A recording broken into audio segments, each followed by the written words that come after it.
Hi, and welcome to the bus and my new project, Wood and Metal Studios.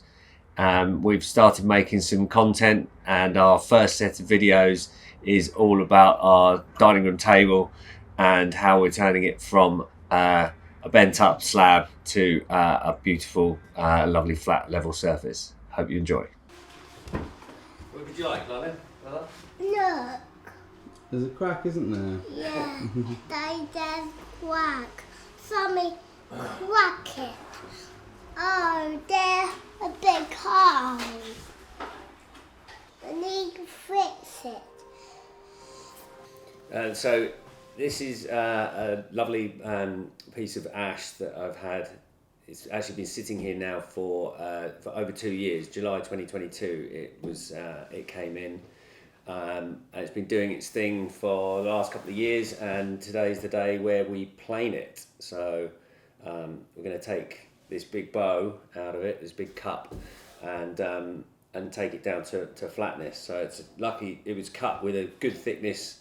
We're about 90 mil. We're going to take it probably down to about 40 mil ish, depending on what it looks like in the middle.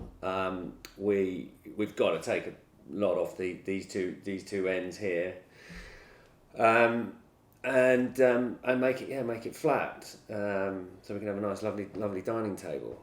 I'm going to use a router on a sled, so I'm going to take it outside because it's pretty messy, and then just slowly skim off about 5 mil each time. So it's going to be a long process. There's a big crack here where the tree fell. A bit of a crack here, but that's the part of the character of it, I think. We'll do almost to the last plane a cut. Drop in the bow ties, then do the last skim. Then I think probably we'll either use probably just do a quick belt sand. Just to take any kind of striations out from the router cutter, and then I'll hit it with the Rotex and take that down to 150 grit, and then we'll hit it with some hard wax oil, and that should really make it pop and look amazing. And that's our target today. So runs right the way through to the underside. But it seems fairly stable. It seems fairly stable now, but then later on it might present itself to be, a little dark horse once we start taking, because I think it's probably pressurized here, so we're going to be taking a lot of that off, and so it might start to spring. If that's the case, we'll have to address that. I'll just could put a zip bolt in there just to tie it together, and then put the bow tie over the top. But this is lovely. I like this. #no resin. Knot is going to be gnarly. It's a big, fat, hard section. So running through that is going to be painful, and loud. I'm looking forward to getting it back, to its in its raw state, because at the moment it's covered in all sorts of paint and crayons and butter. Rubbish.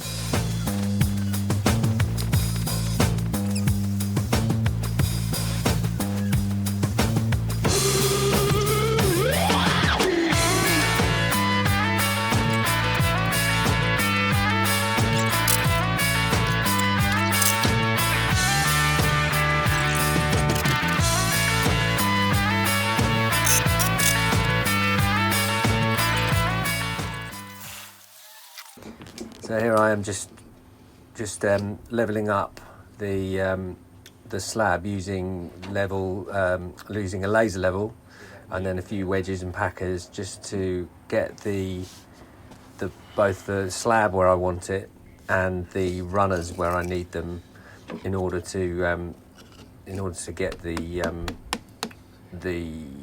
top completely flat, without any twists in it. So I'm just using some shims, popping them underneath, screwing them down, trying to make it rigid, before attacking it with the router.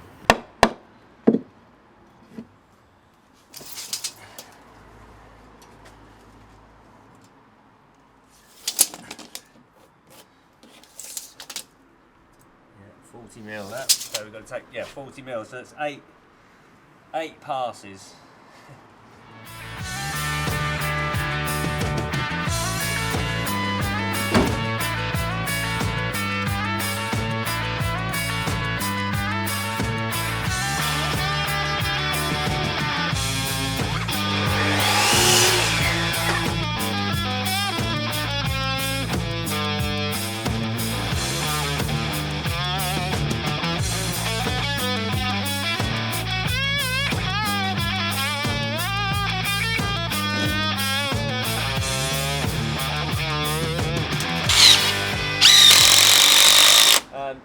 So I am using Old Faithful, my probably 15-year-old router, just specifically set up to do this, and I've got this beast of a cutter.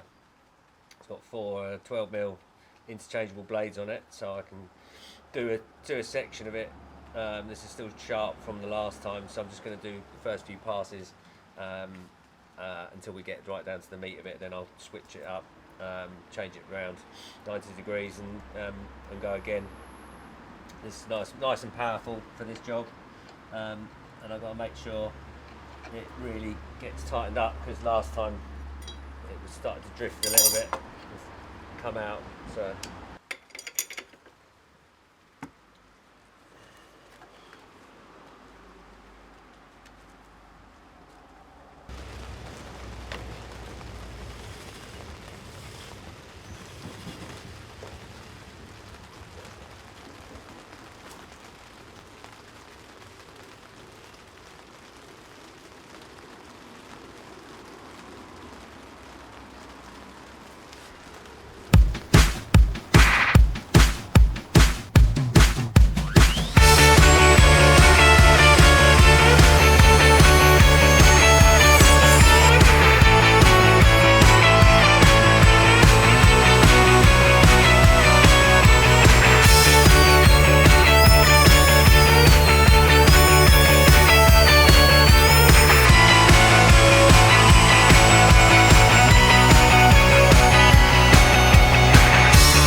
now the rain stopped. yeah. At one point we didn't think it was going to stop. God, it was just It's so in your face. sketchy. Right, let's go and feed these boys. Come on, let's go feed these boys.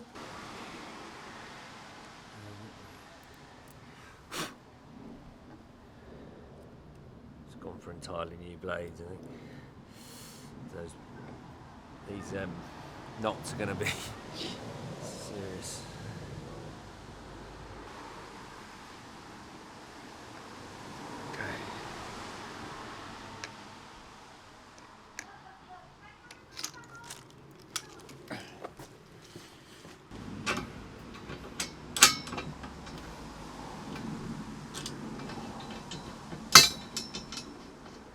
So just the wood's fine for a bit, but it's because I've had to lay it flat. It's just a bit too flexible, and also a bit too close to the level that the router's going to cut at.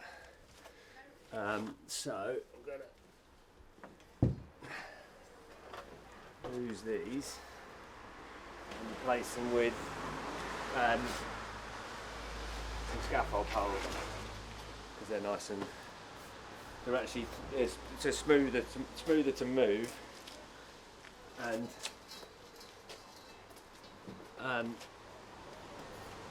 more solid. So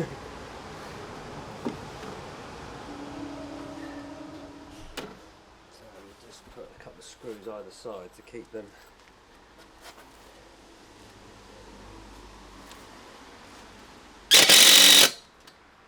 It's pretty rudimentary, I think the word is. Not rudimental, but it kind of does the job. So.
there. Yeah. You can hear it. It's just fucking wanting to shake itself apart. It's hard to get it perfectly balanced, so it's yeah, it's just vibrating a bit, which is fine up here. But when we get to the lower thing, I think it seems to like chewing off more than, you know, sort of like I've done a 7mm cut, and it seems to like having a lot of meat to throw to chew into. But when it's on the flat bit, it's less, you know, it's more likely to resonate. But that's our spot. 15. Another 15 to take off, so it's going to be 35mm. Not a very substantial thickness now. 25. Oh, hang on, no, that's not as bad. Not as bad as I thought. 20.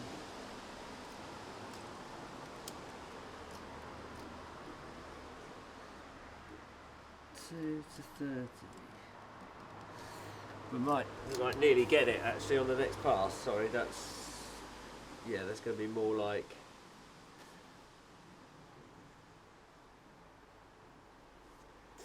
42-ish.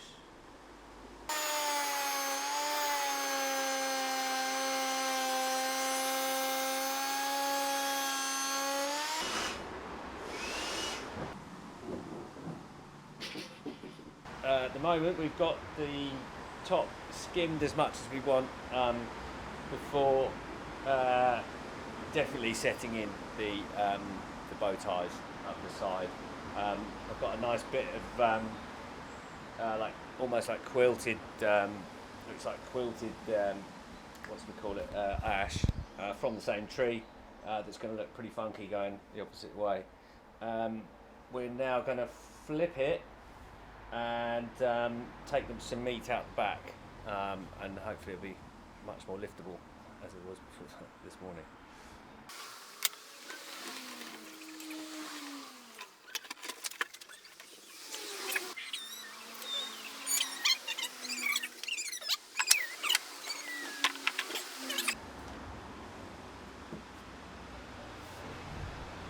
Right then, that's it.